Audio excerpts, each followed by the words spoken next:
வணக்கம். சற்று முன் கிடைக்கப்பெற்ற மிக மிக முக்கியமான செய்தி ஒன்று வெளியாகியுள்ளது.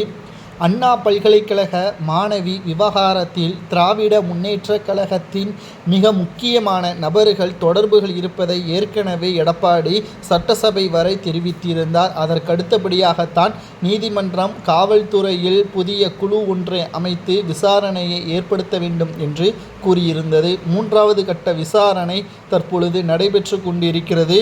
இந்த விசாரணையில் குற்றவாளி ஞானசேகரன் வீட்டில் கைப்பற்றப்பட்ட ஆவணங்கள், செல்போன்கள், அதில் பறிமுதல் செய்யப்பட்டுள்ள அனைத்தையும் ஞானசேகரனின் குரலோடு ஒத்துப்போவதாக தற்பொழுது நீதிமன்றம் தெரிவித்திருக்கிறது. மேலும் யாருடன் எல்லாம் தொடர்பு படுத்தியுள்ளார்கள் இந்த சிறப்பு காவல்துறை அதிகாரிகள் என்று பார்க்கும் பொழுது அமைச்சர் மா. சுப்பிரமணியன், இன்னும் 2 பேராசிரியர்கள், குறிப்பாக அரசியல் கட்சியின் பிரமுகர்களது வாரிசுகள் என்று வரிசையாக போய்கொண்டே இருக்கிறது.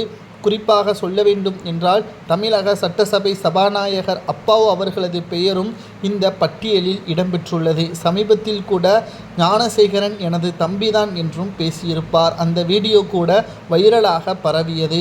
குற்றவாளி ஞானசேகரன் அவர்களுக்கு பின்னால் இவர்கள் எல்லாரும் இருக்கிறார்கள் என்று பார்க்கும் பொழுது திமுகவின் ஆட்சிக்கு பிறகுதான் தமிழகத்தில் சட்ட ஒழுங்கு மிக மிக மோசமாக இருப்பதை நம்மால் பார்க்க முடிகிறது.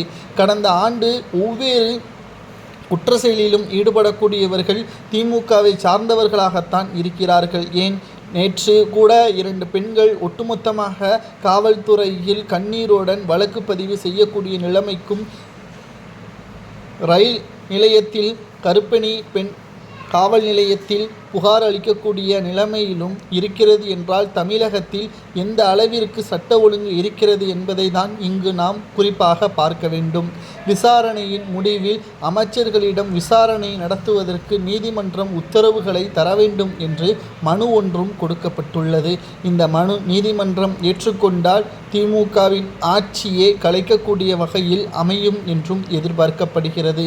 காரணம், ஒவ்வொரு குற்ற செயலுக்கு பின்னால் இருக்கக்கூடிய பெரிய முதலிகளாக இருக்கக்கூடியது அரசியல் கட்சி தலைவர்கள்தான்.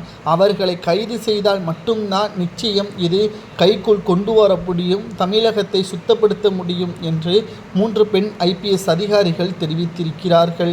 மேலும் 15 வழக்குகளுக்கு மேல் கொண்ட ஞானசேகரன் சுதந்திரமாக சுற்றித் திரிய வைத்தவன் யார், அதற்கு பின்னால் இருக்கக்கூடியவர்கள் யார் என்பது தற்பொழுது 85% தெரிய வந்துவிட்டது. இன்னும் அந்த முக்கியமான சார் என்பது விரைவில் நீதிமன்றத்தால் உறுதிப்படுத்தப்படும்.